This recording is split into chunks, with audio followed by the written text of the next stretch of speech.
उदः स्था स्तंभोः पूर्वस्य। सूत्र क्या करता है? उदः कौन सा विभक्ति है? पंचमी। पंचमी। तो अर्थ होगा उद से परे। स्था स्तंभोः षष्ठी द्विवचन, तो क्या कहेंगे? स्थार स्तंभ को।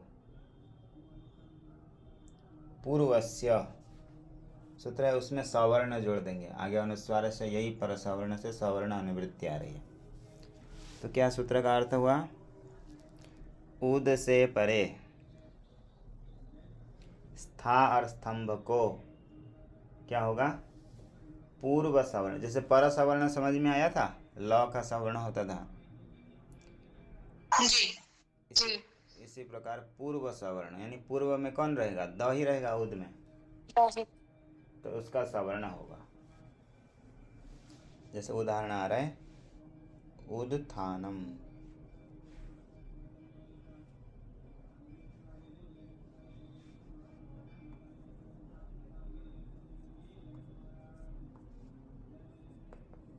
उत्थान बनता है उत्थानम। सूत्र लगेगा उदः स्था स्तंभोः पूर्वस्य। स्था स्तंभ, उदः स्था स्तंभोः पूर्वस्य।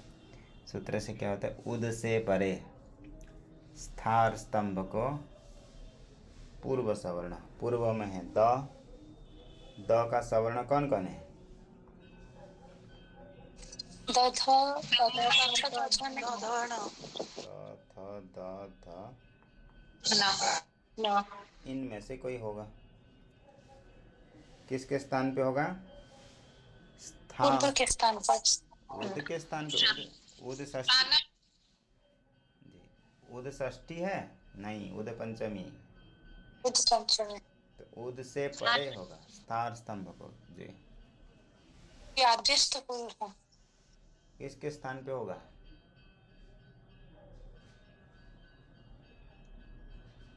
पूर्व के स्थान पर होगा।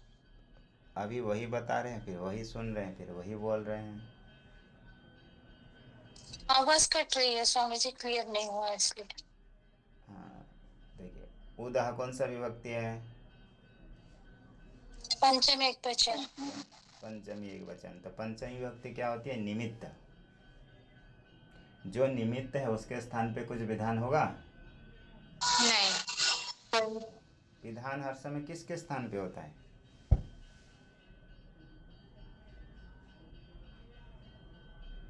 विधान किसके स्थान पे होता है? षष्ठी। षष्ठी। स्थानीय की जगह पे विधान होता है। कभी भी पंचमी के स्थान पे विधान होगा कुछ? नहीं। तो उद के स्थान पर आदेश होगा? नहीं। किसके स्थान पे होगा? स्थार स्तंभ। स्थार स्तंभ को आदेश होगा। क्या आदेश होगा? पूर्व सवर्ण। पूर्व सवर्ण। पूर्व में कौन है यहाँ पे? द। किससे पूर्व में? स्था के। स्था के पूर्व में कौन है? द। तो इसका सवर्ण होगा उद से परे। उद से परे स्था और स्तंभ को होगा। तो किसके स्थान पे होगा? उद के स्थान पे होगा? नहीं। नहीं। स्था और स्तंभ को। स्वामी जी कट रही है, आवाज नहीं आ रही है। जी स्वामी जी। तब फिर 1 मिनट एक काम करना पड़ेगा, फिर आप लोग को 10 मिनट रुकना पड़ेगा, मैं यदि बाहर जाऊँगा तो।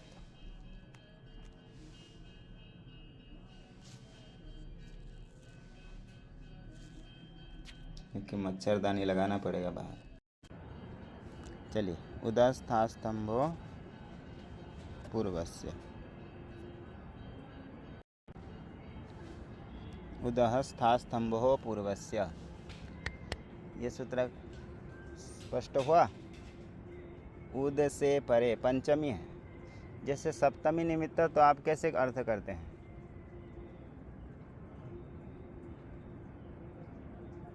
पर में हो तो ऐसे करते हैं, ऐसे सब पंचमी निमित्त होगा तो कैसे अर्थ करेंगे? से परे, उद से परे ऐसे अर्थ करेंगे। उद से परे ऐसा अर्थ करेंगे। उद से परे क्या हो? और स्तंभ तो उसको क्या होगा? पूर्व में सवर्ण आदेश पूर्व होगा। में नहीं, पूर्व पूर्व सवर्ण पूर्व का सवर्ण, पूर्व सवर्ण। पूर्व पूर्व जो वर्ण है, स्थार स्तंभ से पूर्व में कौन है? द है, उद का द, उद है तो उद का द है, तो उसी का सवर्ण होगा। द का सवर्ण कौन कौन है? त थ द ध। किसके स्थान पे हो रहा है?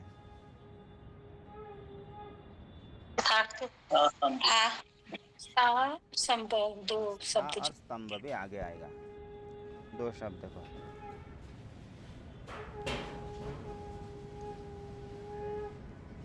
तो देखिए, अब इतना निर्णय हुआ है कि स्था और स्तंभ को पूर्व सवर्ण होगा।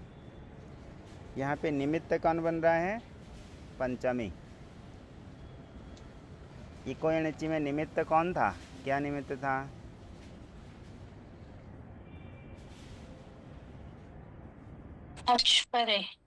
अची, सप्तमी निमित्त था। यहाँ पर निमित्त क्या है? जो पंचमी है। उदह पंचमी, ऐसा है। जैसे कहीं पर भी सप्तमी निमित्त आते ही कौन सा सूत्र आ जाता है उसके साथ? विधि सूत्र के साथ कौन सा सूत्र आता है?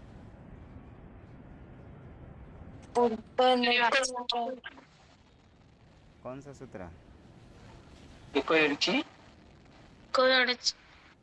नहीं, प्रश्न क्या है देखिए ठीक है। पूर्व निर्दिष्ट वाला क्या है?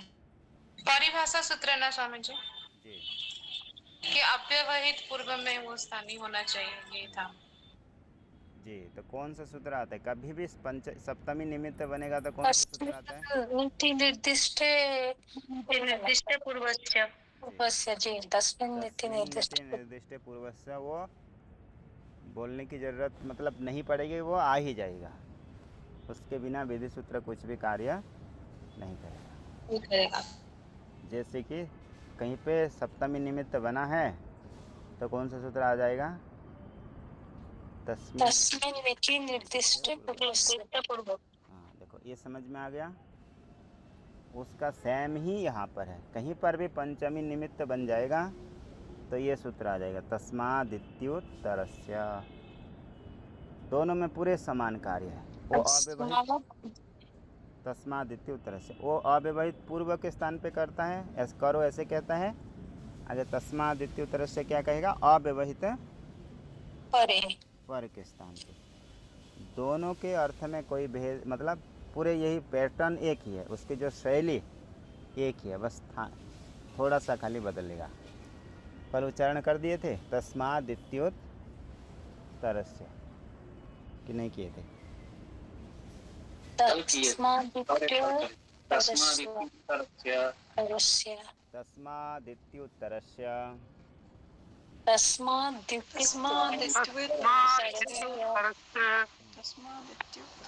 वहाँ क्या था? तस्मिन् इति निर्दिष्टे पूर्वस्य, ऐसा था।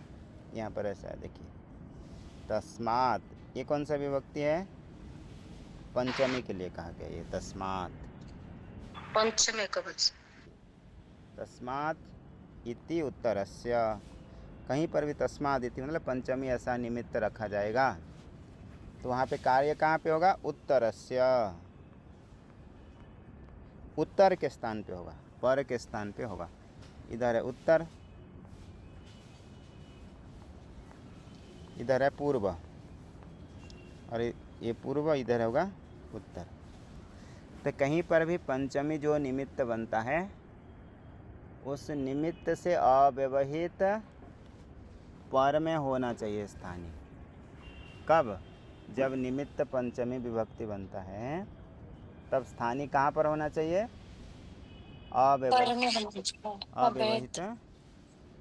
पर में होना चाहिए। कहीं पे सप्तमी निमित्त बनता है तो स्थानीय कहाँ पर होना चाहिए? पूर्व में। अब अव्यवहित पूर्व में। ऐसे कहीं पर भी पंचमी निमित्त बनेगा तो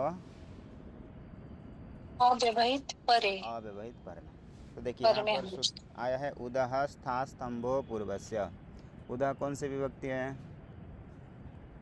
पंचमी एक वचन। पंचमी एक वचन। निमित्त बना है, पंचमी निमित्त है, तो उद जी सर।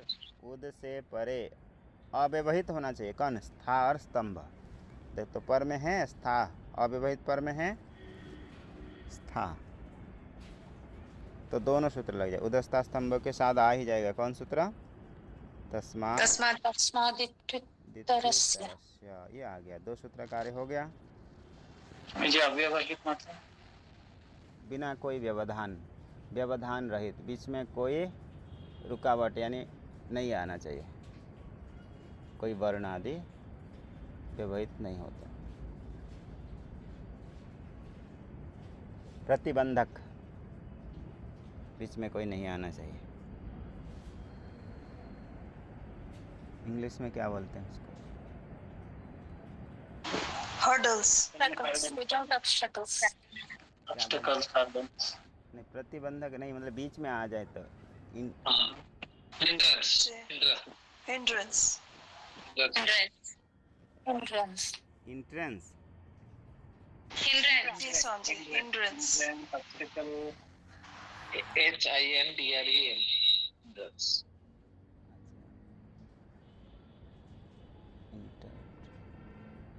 अच्छा इंटरप्ट बोलते, ऐसे भी कर रहा है, ऐसे कुछ बोलते ना व्यवहार में, वही वाला। आगे देखिए उद आगे स्थानम, तो पर में रहते, अव्यवहित पर में हो तो।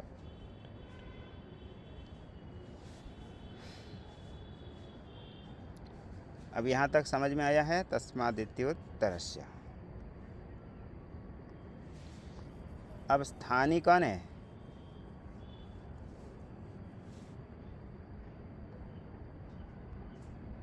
स्थानीय स्था और स्तंभ कौन सी विभक्ति है? षष्ठी विभक्ति।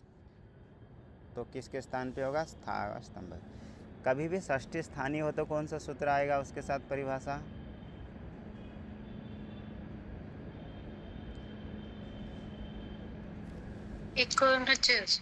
अलो अंतस्य। अलो अंत्यस्य। सूत्र क्या होता है? अलो अंत्यस्य। कभी भी षष्ठी स्थान के स्थान पर कुछ कार्य हो तो उसके साथ कौन आता है? अलो अंतस्य। अलो अंत्यस्य। कभी भी षष्ठी के स्थान पर विधान होता है तो सूत्र आता है अलो अंत्यस्य। क्या कहता है? इसका क्या उपयोग है, कैसे लगाते हैं ये सूत्र, कैसे व्यवहार में आता है, प्रक्रिया में कैसे लगेगा? अंतिम वर्ण के स्थान पे होता है।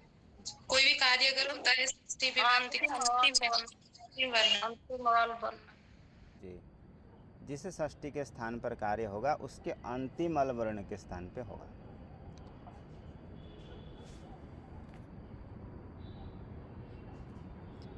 जिस षष्ठी विभक्ति के स्थान पे कार्य होगा उसके अंतिम अल वर्ण के स्थान पे। अंतिम कौन है यहाँ पे?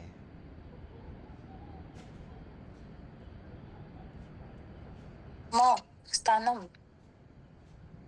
जी, अंतिम कौन है? म अंतिम के स्थान पे हो जाएगा अलो अंत्यस्य, यदि ये नियम लगा देंगे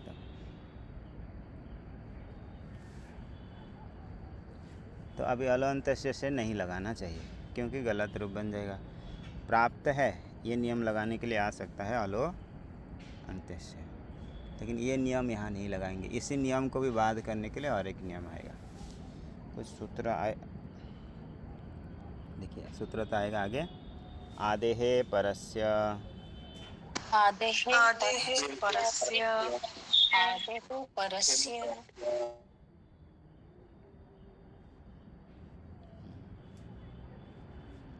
आदेहे परस्य, ये सूत्र अलो अंत्यस्य नियम का बाधक है। सभी जगह नहीं बाध करेगा, एक ही जगह पे बाध करेगा, बस एक ही शर्त पे, परंतु ये अलो अंत्यस्य का बाधक सूत्र है। बाधक सूत्र, अर्थात ये भी परिभाषा सूत्र है। अलो अंत्यस्य एक नियम कर रहा था, उस नियम को बाध करके यह अलग नियम बनाएगा। कौन? आधे परस्य। ऐसे परिभाषा, इससे पहले कोई परिभाषा आया था कि एक परिभाषा को दूसरा बाध करे कभी?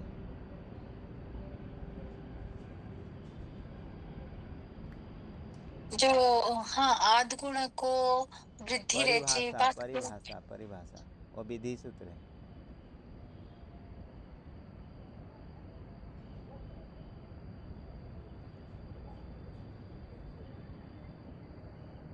याद नहीं?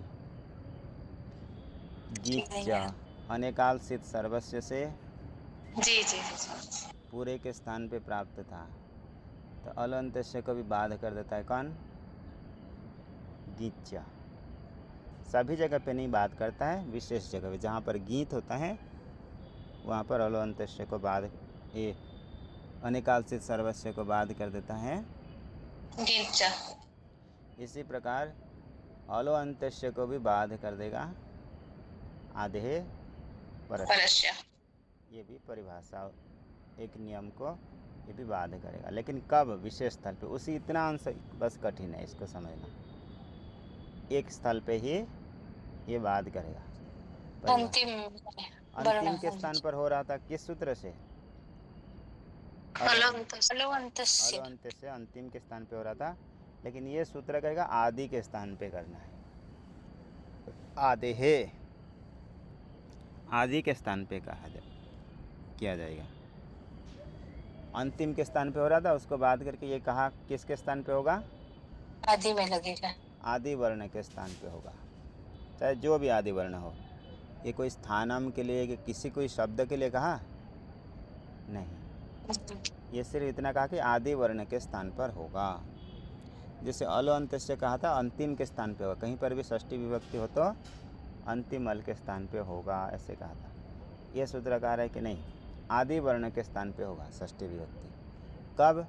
जहाँ पर निमित्त मान करके विधान किया जाता है वहाँ पर अंतिम के स्थान पर नहीं होकर के कहाँ पर होगा? आदि वर्ण के स्थान पर होगा, क्योंकि यहाँ पर निमित्त मान करके किया गया था। उदह स्था स्तंभो पूर्व से सूत्र में उद से परे ऐसे कहा गया था। उद से परे स्था स्तंभ को पूर्व सवर्ण हो, तो पर के स्थान पे विधान हुआ था यहाँ पे? नहीं हुआ था? हुआ था। जी नहीं समझ में नहीं है। उद से परे विधान हुआ था।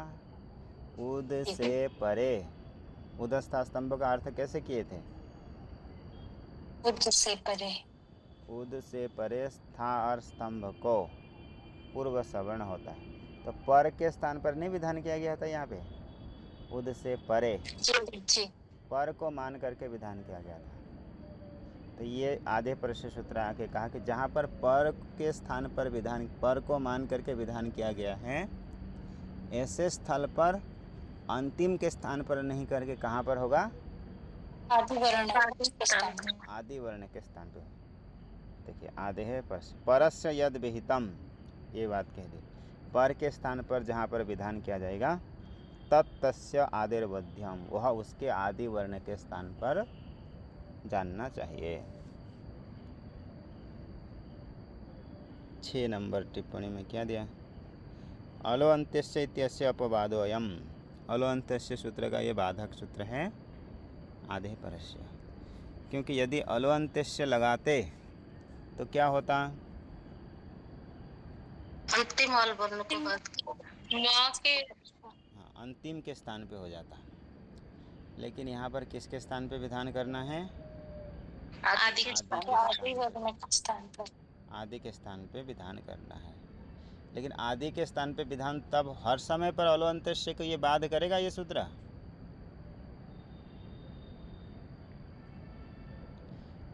जहाँ पर भी अलो अंत्यस्य लगेगा वहाँ पे ये सूत्र बाध करेगा अलो अंत्यस्य को? नहीं। नहीं करेगा। विशेष स्थल पे ही बाध करेगा। कौन से स्थल पे? जहाँ पर पर के स्थान पर कार्य किया गया हो, उसी स्थल पर ही ये सूत्र लगेगा। जैसे अलो अंत्यस्य सूत्र अभी तक कहीं पे लगा हो, ऐसा स्थल बता सकते हैं?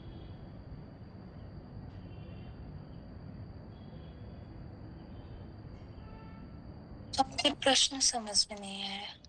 मतलब अलो अंत्यस्य लगाए हों ऐसे कहीं सूत्र, कोई उदाहरण कहाँ पे लगाए हैं अलो अंत्यस्य?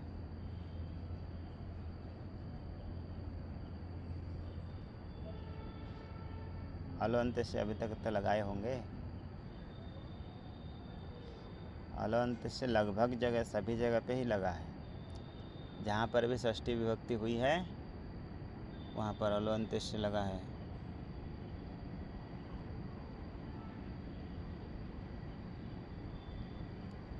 लगभग वो सूत्र लगता है।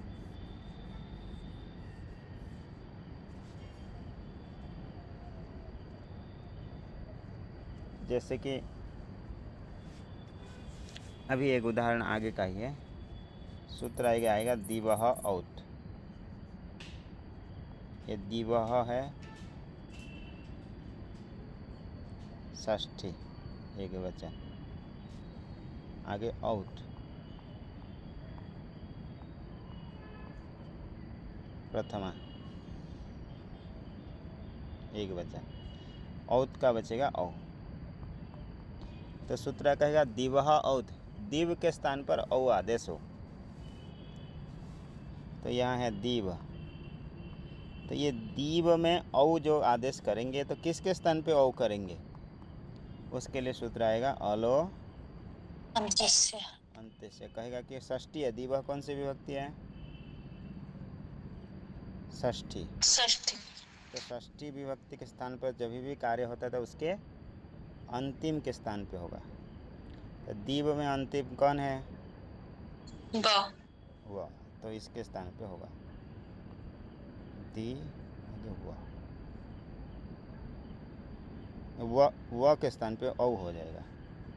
तो क्या लिखेंगे? दी आगे औ, ऐसे लिखेंगे दी आगे औ। यहाँ पे सूत्र लग गया अलो अंत्यस्य। यहाँ पर आधे परस्य लगेगा क्योंकि अलो अंत्यस्य को तो बाध करता है आधे परस्य। नहीं। वो जी, क्योंकि वो सभी जगह पे बाध नहीं करेगा। जी। जहाँ पर को मान करके कार्य पहले विधान किया गया हो तो वहाँ पर ही ये सूत्र लगता है आधे परस्य। तो दीव आगे औ, फिर इको ऐसे हो जाएगा देव, ऐसे बन जाएगा।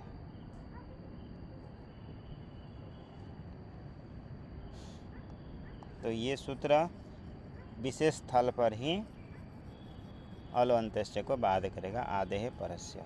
परस्य, पर के स्थान पर जो विधान किया गया है वह उसके आदि के स्थान पे होगा। तो अभी अलो अंत्यस्य को बाध करके कौन आ गया? आदेः परस्य। परस्य। ये सूत्र कुछ विधान कर रहा है? नहीं, विधान नहीं कर जी, ये कोई विधि सूत्र नहीं है, नियम बता रहा है बस। परिभाषा विधान तो किस सूत्र से अभी भी हो रहा है? उदस्था स्तंभो पूर्वस्य से हो रहा है। तो उसको सहायता करेगा कौन? आदेः परस्य। परस्य। ये सूत्र से लगा कि अब किसके स्थान पे होगा? आदि वर्ण के स्थान पे होगा। आदि वर्ण कौन है? स्थानम में स, स स के स्थान पे होगा। उद, आगे स के स्थान पे पूर्व सवर्ण होगा। पूर्व में कौन था? द। द के सवर्ण त, थ, द, ध, न। स के स्थान पे कौन होगा? त होगा, थ होगा, द होगा, ध या न? था होगा। स्थान देखो पहले कि जिसके स्थान पे कर रहे हैं उसका पहले स्थान देखना। किसके स्थान पे विधान कर रहे हैं? स के स्थान पे। स का स्थान क्या है? दंत। जी, ऋतु लशानाम दंता। स का स्थान है दंता। तो इन 5 में दंता वाला कौन है?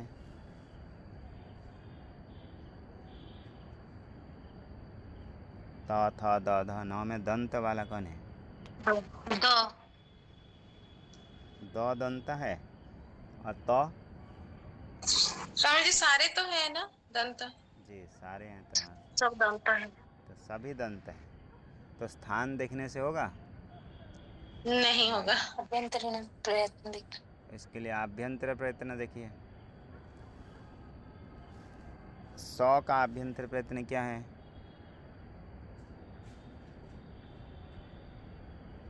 स्वामी जी तो का कंठ होगा? नहीं। तू स्पृष्ट। ऋतुलसानाम दंतः। त, थ, द, ध, न सभी का दंत है।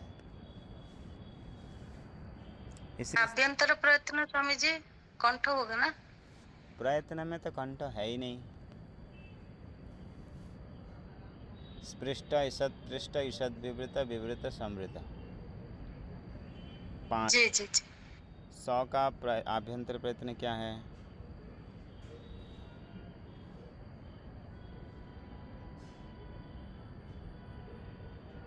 स का है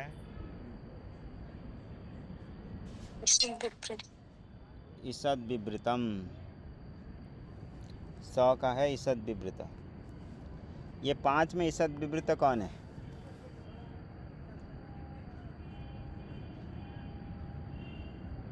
था है। ईषद विवृत था है? नहीं।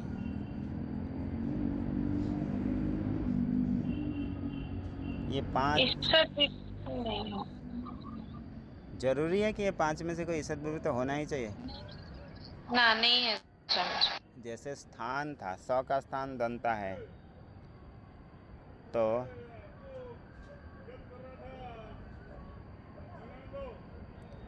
इसी प्रकार त, थ, द, ध, न ये 5 नहीं हुए थे।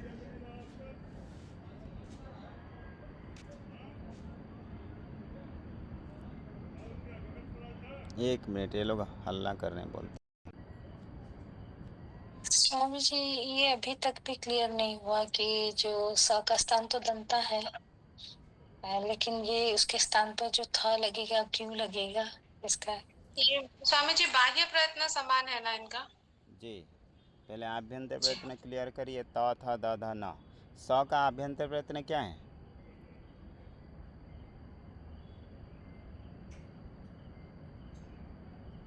ईषद विवृत। ईषद विवृत। इन 5 में से ईषद विवृत कौन है? कोई नहीं है स्वामी जी।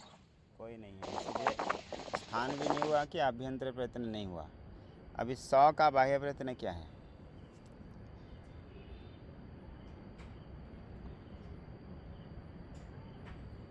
महाप्राण स्वामी जी। स का महाप्राण है, और भी देखना पड़ेगा। सिर्फ महाप्राण देखेंगे तो 2 आ जाएंगे, थ और ध। थ और ध आ जाएंगे। स है शलश्च महाप्राणः। वर्गाणाम द्वितीय चतुर्थो शलश्च महाप्राण। वर्ग के दूसरे और चौथे और शल, ये महाप्राण होते हैं। तो स का तो महाप्राण है, तो इसमें त, थ, द, ध, न में महाप्राण कौन है? थ और ध, ये दोनों। लेकिन एक के स्थान पे, स के स्थान पे 2 तो नहीं हो सकते हैं, इसलिए और देखना पड़ेगा बाह्य प्रयत्न।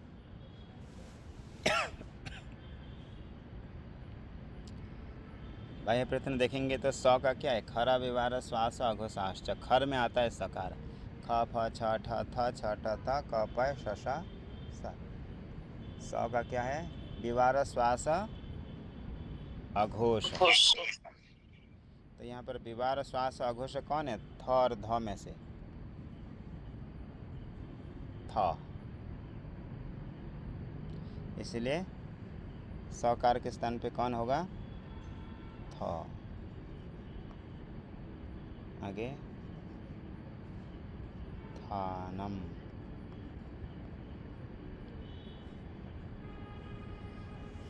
उद थ आगे थानम।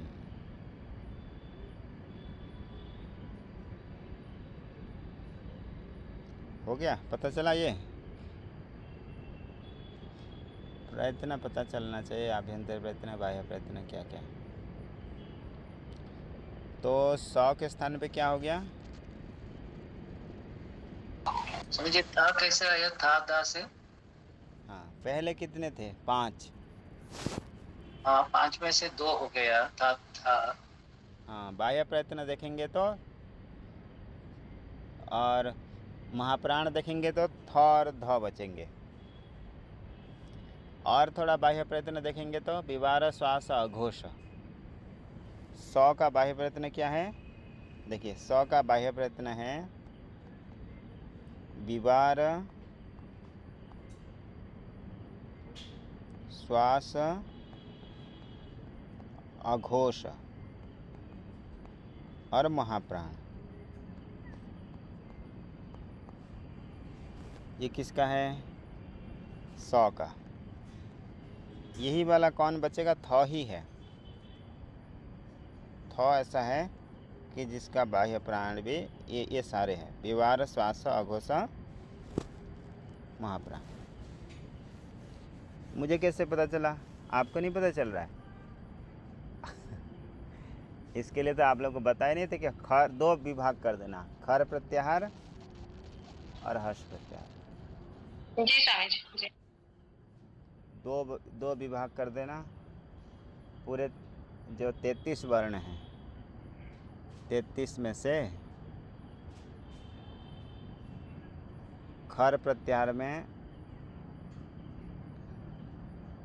और हर्ष प्रत्याहार 2 विभाग कर देना। जी हो गया, समझ में आया? कितने वर्ण हैं, व्यंजन वर्ण? 33 है। 35 कि 33? 33। हाँ 33 है। 33 है तो इसको 2 प्रत्याहार में भाग करना है।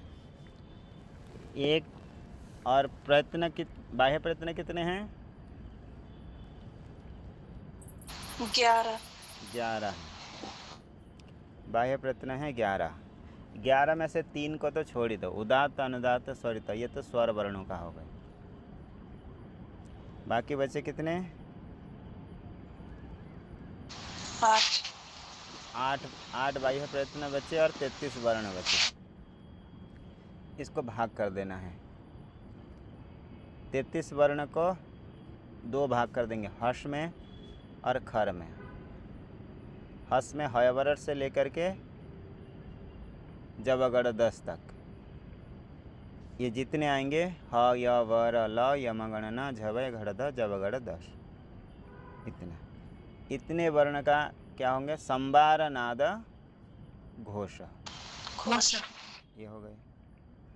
और बाकी जितने बच गए, ख फ छ ठ थ च ट त क प श श स, इतने का बाह्य प्रयत्न क्या हो जाएंगे, विवार श्वास अघोष। विवार श्वास अघोष।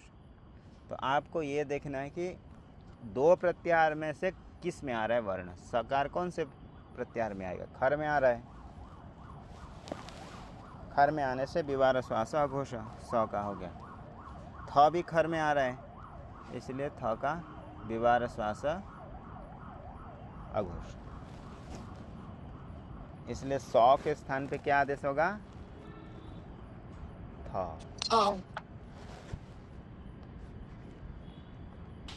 पता चला? जी सर। इसलिए उद आगे थ आगे थानम।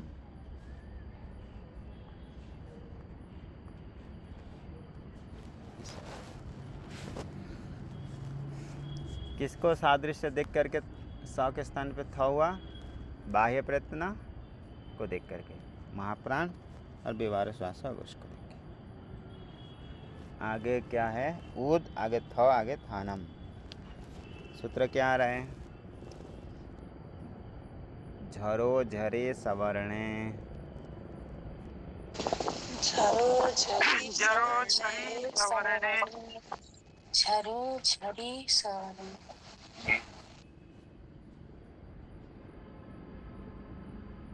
झरः झरी सवर्णे। झरः षष्ठी एक वचन, झरी सप्तमी एक वचन, सवर्णे सप्तमी एक वचन। एक सूत्र है हलो यमाम यामी लोपः। आगे आएगा बहुत बात। वहाँ से अनुवृत्ति आ रही है हलः पंचमी एक वचन। तो क्या अर्थ होगा? हल से परे झर का लोप होता है। ये दोनों सप्तमी विभक्ति तो मिला के बोल देना। झरी सवर्ण झरी, सवर्ण झर परे रहते। क्या हो गया सूत्र? हल से परे। पूर्व में रहेगा कौन? पंचमी। हल से परे क्या होगा? झर का लोप होगा। झरा कौन सा विभक्ति है? षष्ठी। झर प्रत्यार में आने वाले वर्ण। झर कहाँ से कहाँ तक? झबं से सर। जी, झवें से लेकर सर तक, इतने में जो वर्ण आएगा उसका क्या होगा? लोप हो जाएगा। लेकिन पर में भी झर होना चाहिए। जैसे अभी आप उदाहरण में देखिए, उद में है द, हल में आएगा, द हल में आता है। उसके बाद कौन है? थ। झर में आएगा थकार। झवें से लेकर के सर में चट त कप, आगे क्या क्या है? ख फ छ ठ थ आ गया। ख फ छ ठ थ, तो झर में आ गया था, तो उसका लोप हो जाएगा। सवर्ण झर पर रहते। पर में कौन है? थ के बाद थ, थ के बाद एक थ है, तो ये दोनों सवर्ण हैं। तो सवर्ण झर परे रहते, हल से परे एक झर का लोप हो जाएगा। तो कैसे लिखें? विकल्प से करता है ये कार्य। उद आगे एक थ लोप हो गया, आगे थानम। क्या बचा? उद थानम। पता चला झरो झरी सवर्णे।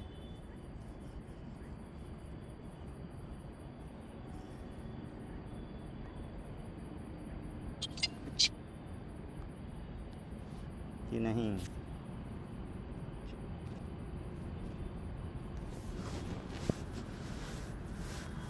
झरो झरी सवर्णे। हल से परे, पूर्व में रहेगा हल,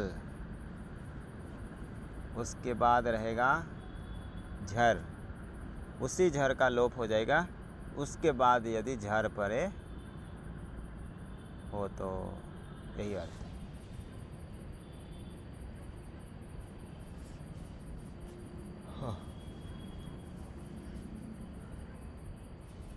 तो बन गया उद आगे थानम। समझ में आया? तो आगे बढ़ेंगे फिर। अगला सूत्र विकल्प से ये सूत्र करते हैं जी। बस एक सूत्र कर देंगे तो ये पूरा हो जाएगा ये रूप।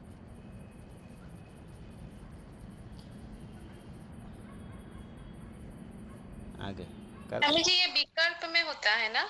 जी, एक बार लोप करेगा, एक बार नहीं करेगा। आगे एक सूत्र कर देते हैं, पूरा हो जाएगा ये रूप। खरी च, हरी चा, हरी च, हरी हरी च, खरी कौन सा विभक्ति है? सप्तमी। सप्तमी, यानी खर परे रहते, च से अनुवृत्ति आ रही, खरी झलाम चर से चर आदेश होगा। खर परे रहते झल के स्थान पे झलह, खरी झलाम चर से झल के स्थान पे चर चर आदेश होगा। खर परे रहते झल के स्थान पे चर आदेश हो जाएगा।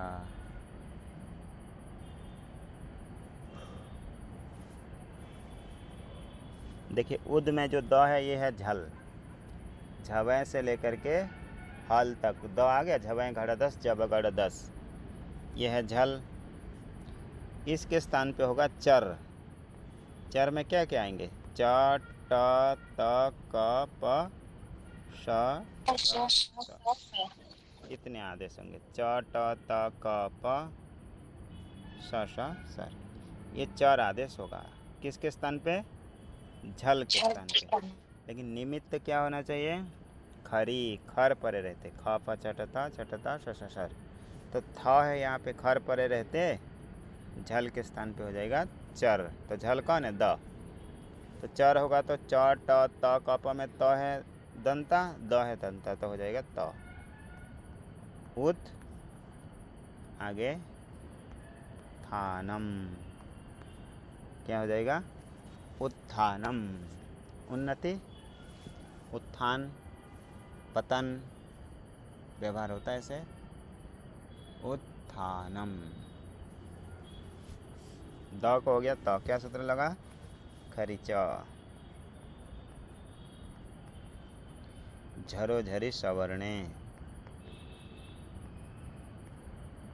झरो झरी सवर्णे, ये लग करके बन गया उत्थानम। एक बार ये झरो झरी सवर्ण सूत्र नहीं लगेगा तो लोप नहीं होगा, तो दो था रहेगा, ये बाकी सूत्र तो सब लग जाएंगे।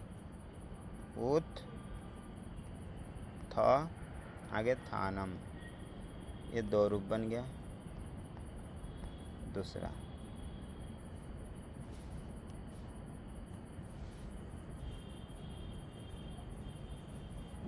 स्वामी जी फिर से थोड़ा खर प्रत्याहार में क्या आता है, दिमाग में नहीं आ रहा है। ये तो आप लोग बताना चाहिए। खा फा छठता चटता का पा शशता, तो ये जो थ है खर में नहीं आएगा, जी जी। ये थ खर में आ रहा है, तो झल है द, झल में आता है उसको चर, चर में च ट त क प सर। कहाँ पे दिमाग लगा रहे हैं? खर झल चर। कभी कभी चला जाता, इतना सब आ जाता। आगे देखिए उत आगे थानम बन जाएगा एक रूप उत्थानम, ऐसे बन जाएगा। एक बार लोप होगा, एक बार नहीं होगा। तो ये जब लोप नहीं हुआ है, ये दूसरा लोप हो जाएगा तो उत्थानम।